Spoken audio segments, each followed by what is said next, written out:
sis, how are you? Yeah, I'm okay. Just trying to get motivated for the day. Hey, we enjoyed David when he came to visit last year. And thank you so much for allowing him to be a donor for Chloe's bone marrow transplant. Anything for family. And, speaking of family, I need to have David come live with you for a while. Sure. What's wrong? Well, he's dealing with a lot of issues at school. So, how's your big-headed husband? Girl, he's fine. I'm just glad he decided to take the job closer to home, cut back on so much traveling, and, I just need him to be here more with his family, Hello? Deb, you there? You okay? Did I say something? No.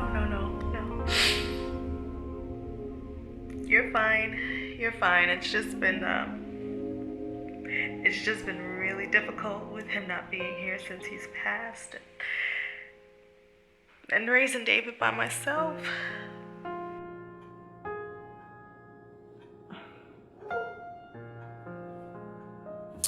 I'm sorry, sis. I didn't mean to. Yeah, it's okay. Well, I have some errands to run. You know how that goes. So. Okay, that's fine. I'll talk to you later. I love you. Bye. Bye.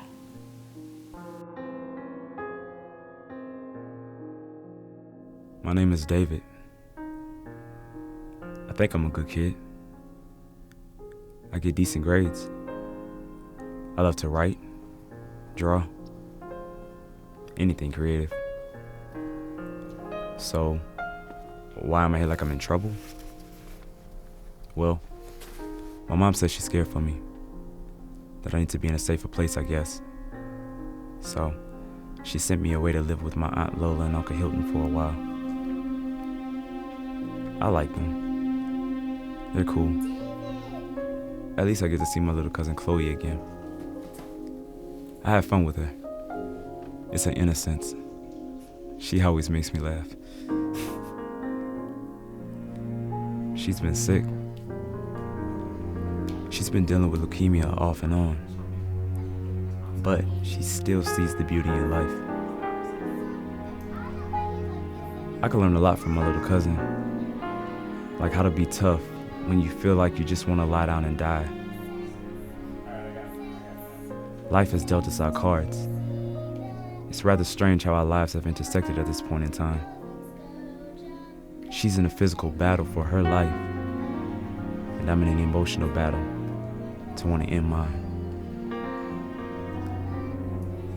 God took away my father, and now I'm here with my aunt, uncle, and little cousin, separated from my mother because she felt I should be here.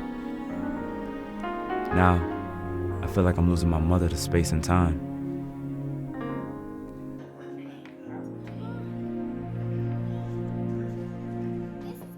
Are there any people left that submit to their better angels? Or will they succumb to their inner demons?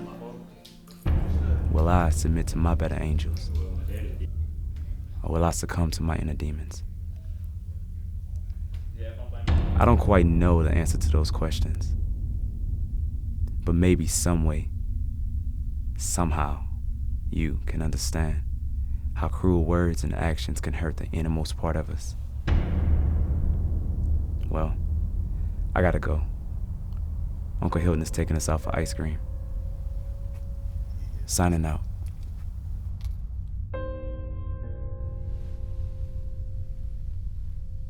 It's morning, and I'm greeted by the smell of breakfast coming from downstairs as I smiled in my sleep.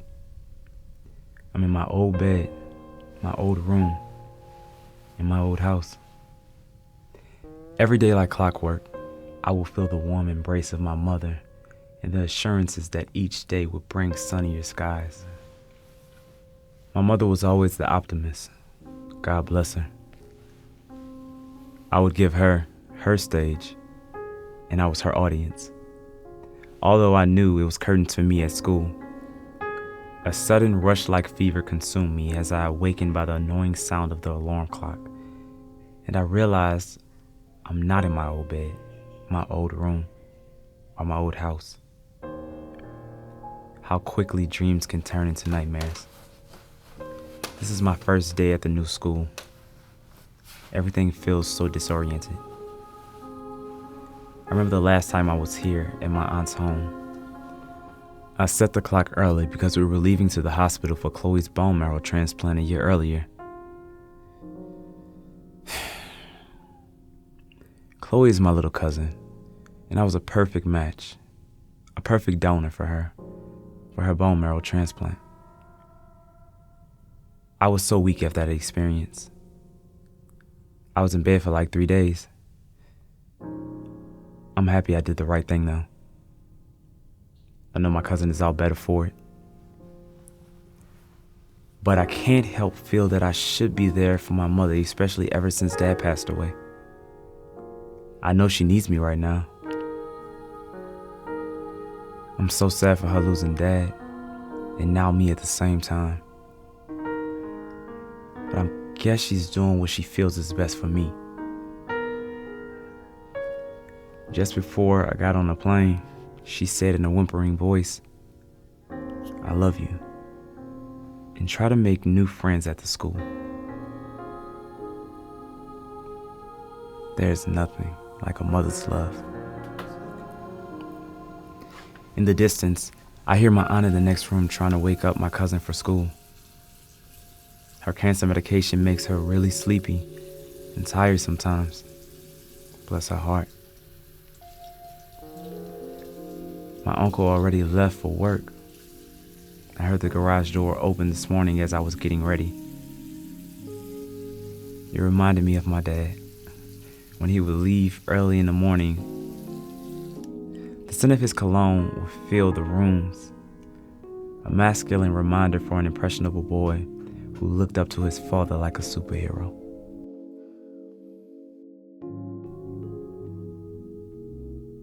I really miss him. He was like this larger-than-life figure that loved his family more than anything. His laugh was deep and filled the spaces of our home. His presence gave solace as he always encouraged me to stand up for myself. He said, "David, you must stand for something, or you will fall for anything." My dad, the philosopher. He worked hard to provide us everything we needed, and he always made sure that we had father and son time. We would play catch together.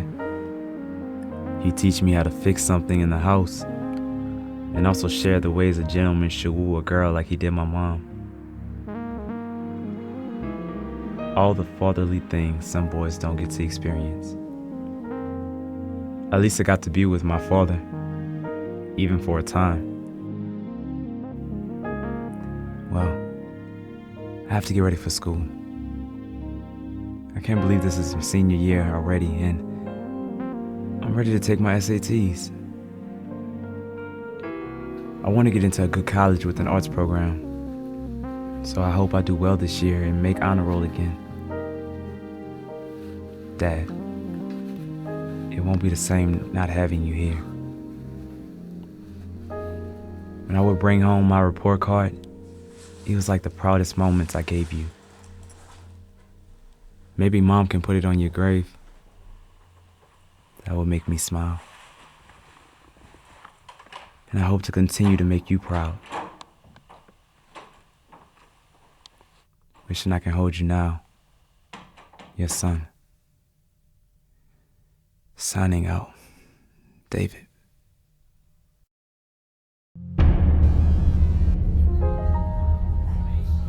As I arrived at the new school, I was greeted by an ominous reminder of yesteryear. The nostalgic smells of freshly mopped floors, old books that reek of mildew, and fresh blood from my nose. Students sharing their summer stories as they reunite with old friends. Cliques begin to emerge, from popular girls to jocks, and everyone else in between, all trying to find their place in this world. It reminds me of a book I read called Lord of the Flies. I remember my teacher gave this book in class for required reading. This book was about a group of kids stuck on an island trying to govern themselves, but with disastrous results. We can be pretty cruel to each other sometimes. Maybe it's because we lack the social graces needed to operate within human relationships. It's something only a caring adult can teach us. But I try to subscribe to the notion that we are all inherently good, although we may do bad things. We may be influenced by our environment or peer pressure. We sometimes hurt others because we've been hurt ourselves. It causes us to act violently towards others because of misplaced anger, or for a small price of your character, you can purchase the acceptance of others at the expense of someone else's feelings like mine. But we all want to be accepted, right? I mean, isn't that what it's all about? To be a part of something, to fit in. It's like the rite of passage for any young boy or girl searching for their identity. We ask universal questions. What is the meaning of life? Why do I feel the way I do? How do I cope with these changes? It's hard for any young person to find themselves.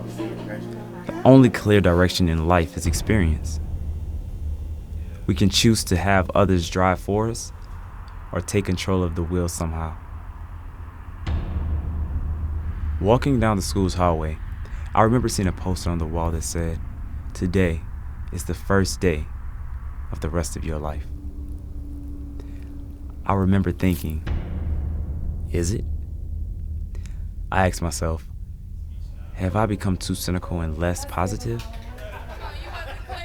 Or is being cynical and less positive a form of self-preservation? You see, my biology teacher once said, self-preservation is behavior that ensures the survival of an organism. What does that mean for me? Well, when you've been bullied over and over, you begin to put up your defenses, or you seek refuge from the pain. You begin to pick up on the little things. The way they look at you with hate in their eyes. It's like a bad movie. The predator tracks the smell of a wounded animal and consumes its dying flesh. It's not my flesh I worry about so much, but my core person. So I do my best to avoid any confrontation, but confrontation always seems to find me. And I try to retreat to my special hiding place within. Maybe if I close my eyes, I won't see them, the predators. And the predators won't see me. I close my eyes, but I know the predators are there, watching and studying my weaknesses. Well,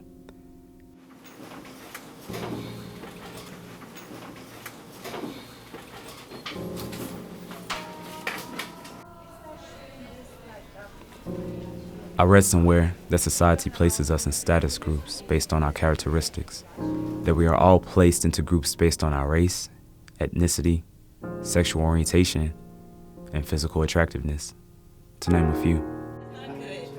We begin to rank each other high or low, some people enjoying prestige, like the popular girl over the band girl, or the bully over the loner. Prestige. It seems like certain characteristics of bullies automatically make them superior over other people. They feel they have the right to bully others because of who they are, or perhaps it's something about them that they don't like. Either way, it can leave some of us feeling socially inept, unable to function in social settings.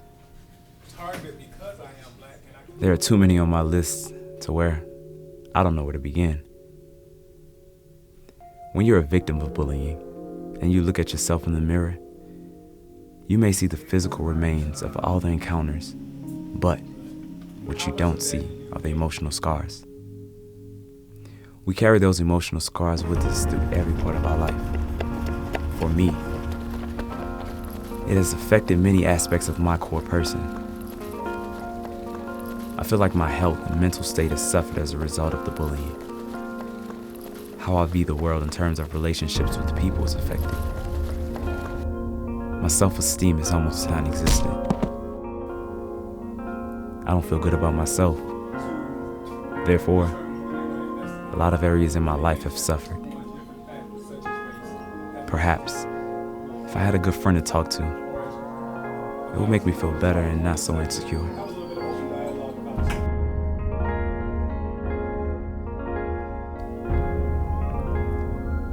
Some students think bullying is cool because everyone does it. Everyone is so caught up thinking, well, if I don't physically hurt someone, it's not bullying. Well, I can tell you there are other ways you wouldn't even think of that hurt and wound just as bad. People have laughed at me when others play a practical joke that is not funny or talk about me behind my back and make me feel alienated. I'm not overly sensitive to the fact when something is harmless, but consider my years of dealing with something you feel is harmless. Each time compounds the next time like a weight on my soul. You don't know what I've been through in my life, and maybe if you did, you would just stop. If you knew my history, you would understand why I don't think it's something you think is harmless or funny. It's not harmless or funny to me. When you're the constant source of amusement or rejection from groups or activities because 1, you're not liked, or 2, you're not one of us. That's what really hurts. It hurts more than the bully that stares me down with an intimidating look or leaves me bruised and bloody. I begin to ask myself, is it me? Did I do something to deserve this? Why do they hate me? Have I been singled out in this world to be the target or magnet for everyone's anger or problems? Will I be better off if I didn't exist?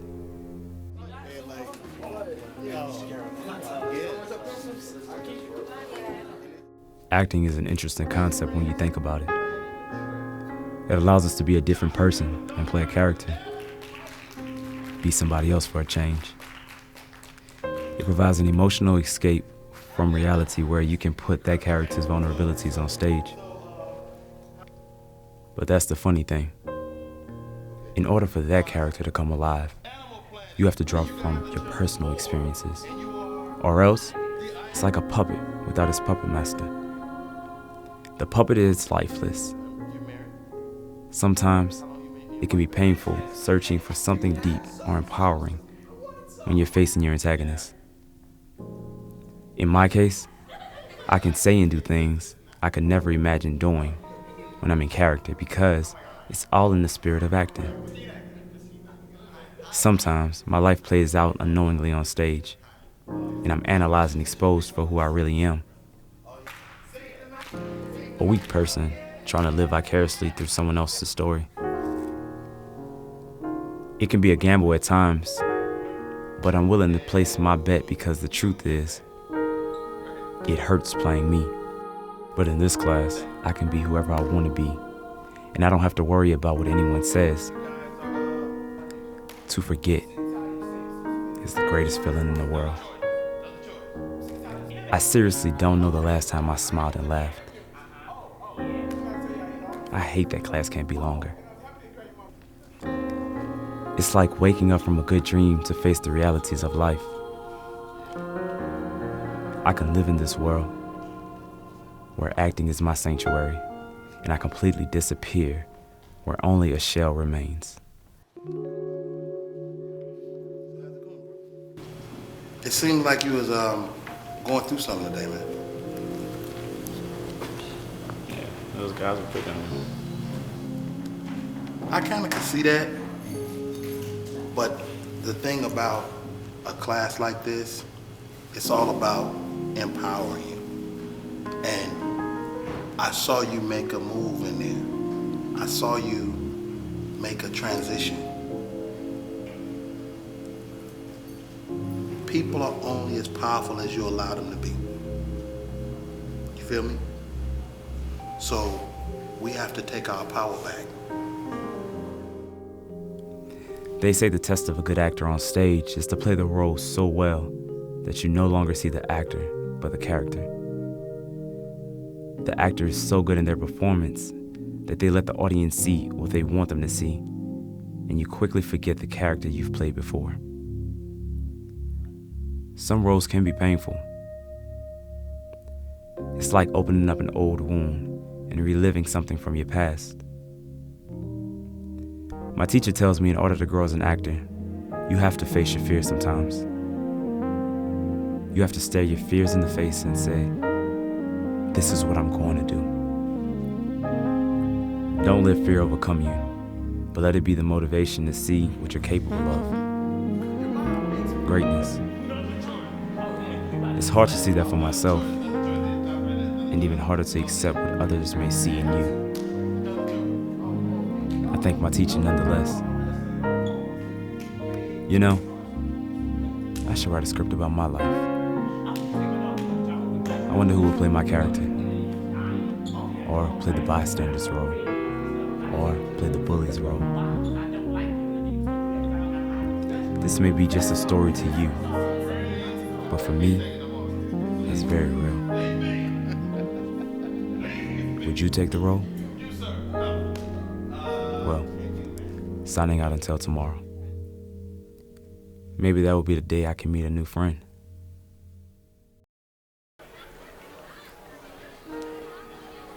Mealtime symbolizes a lot for me.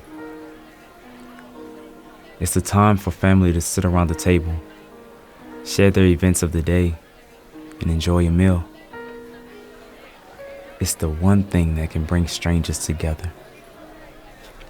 I'm sitting there in my solitary state of existence, feeling ignored yet scrutinized like some insect under a microscope.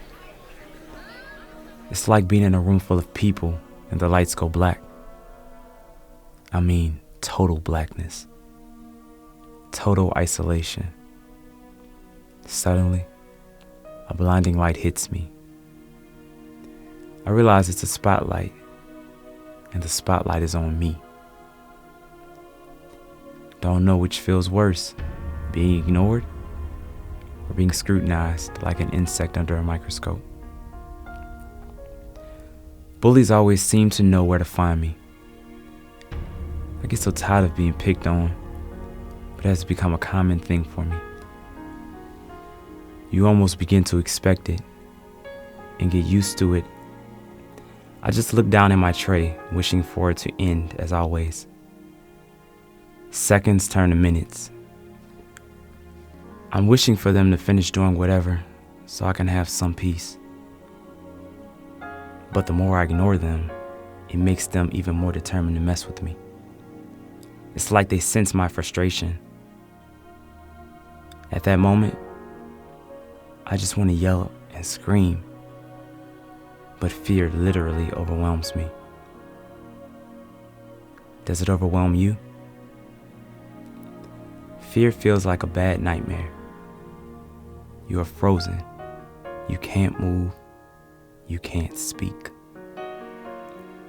In our dreams, we're always looking for a savior.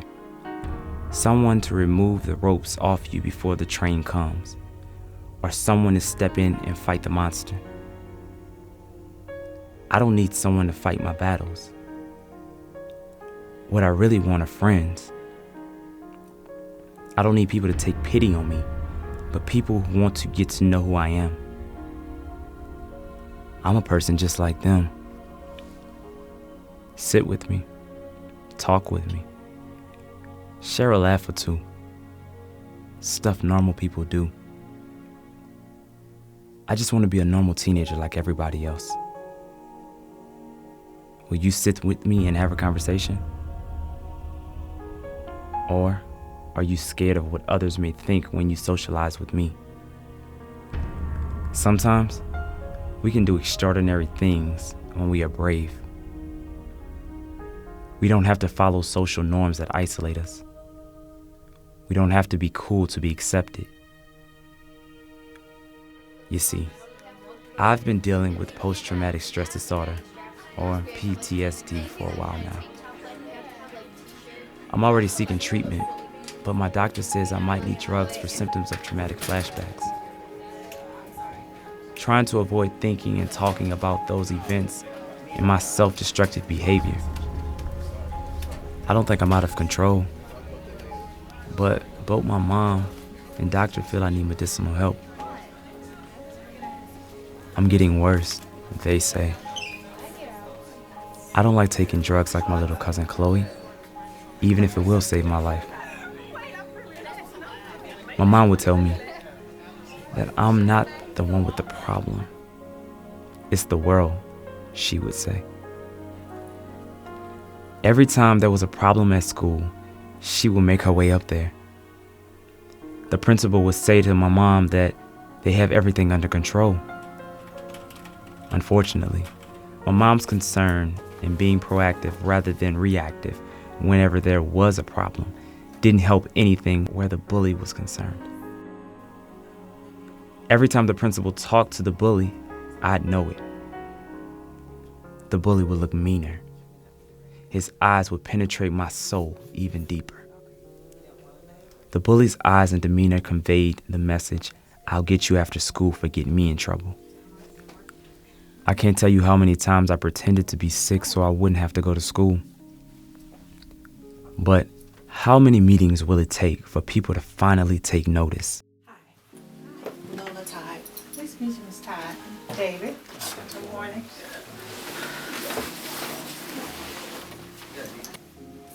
So, how can I help you, Mrs. Todd? My nephew's being bullied, and no one's doing anything about it. Is that so? I can assure you, Mrs. Todd, that we have zero tolerance policy here at our academy. David, can you tell me what is happening? I really don't want to talk about it. Well, I'll tell you. He was recently transferred to this school because at his previous school he was taunted for being, well, special and unique. And I mean, I can't have my sister moving him around from school to school. So something has to be done. I will talk with the other parents. Will I have to be dead and be another statistic of a failed school system used in a case study somewhere? Maybe I should begin writing it for them. I plan on being dead soon anyway, either by my hands or theirs. Why not haunt them like a ghost, always asking the question, but did you hear the cries of the deceased before they were dead and gone? Or is it too late for people like me? I guess just,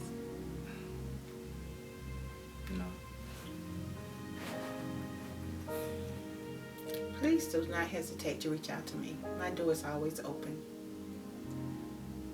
And David, I want a copy of that drawing you showed me last time. You're very talented. Do you know what courage is?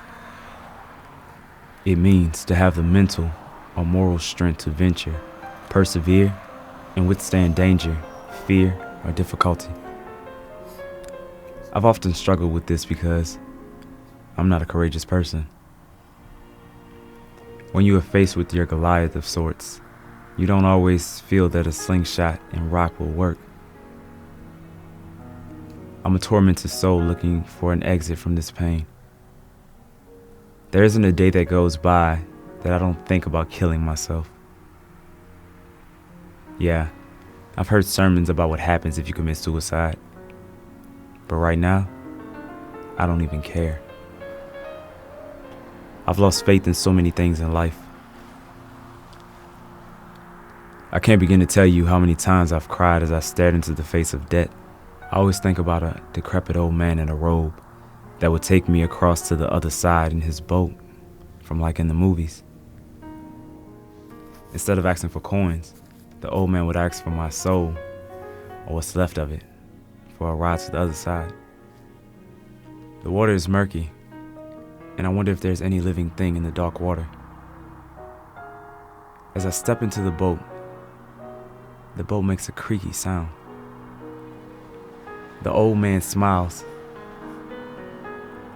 I don't mean to mystify or romanticize debt, but it's all I know. It is what I've experienced. It's all around me. I can feel it. Debt took my father. Debt quietly knocks on my young cousin's door. And death gently whispers in my ear.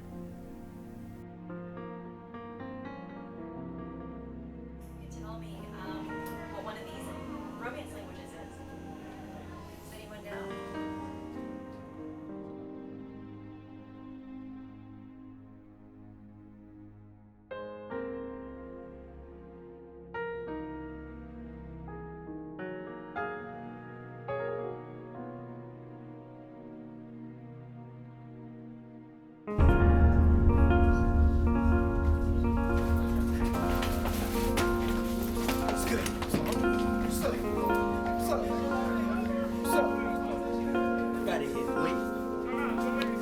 I think about the other students in the hallway or cafeteria that play the casual observer or don't speak up to a teacher about what they saw.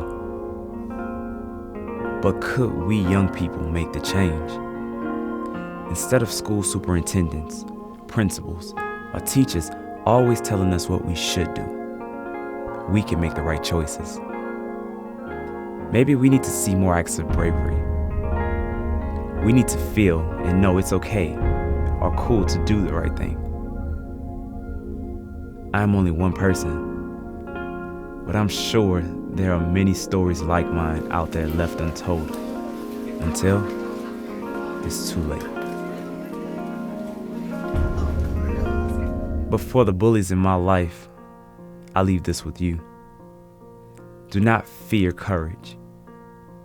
You may not understand why you are hurting someone until you take a hard look in the mirror.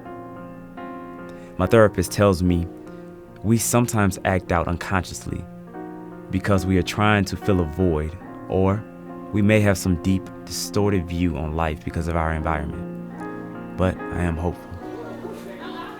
I am hopeful that you will see the world through my eyes and see a young man with the same hopes and dreams. That you will recognize the beauty in all things and not destroy it. I am hopeful that one day we can even sit and talk. That you can begin to see the person I am and not the picture you've painted. I am hopeful. As I continued writing in my journal, I realized just how much of it I filled up. I'm on my last page. Possibly the last page that I could ever write of my life. Will this be the end? If anything happens to me, I want people to know the truth. I want people to know the truth about my life and what I've been through. Perhaps I could even bury my journal like a time capsule, like an archaeological discovery for future knowledge. People will gently sift through my past to unearth the fragile meanings of my life. For now, I will leave this last page blank. Not because I don't have more to say, but I want you to decide what happens in my life. Like a choose your adventure book. Will you be writing my last will and testament? Or will you write my happy ending? I am hopeful. Well, journal, I'm putting you down for now. I hope to see what tomorrow will bring. Signing out, David.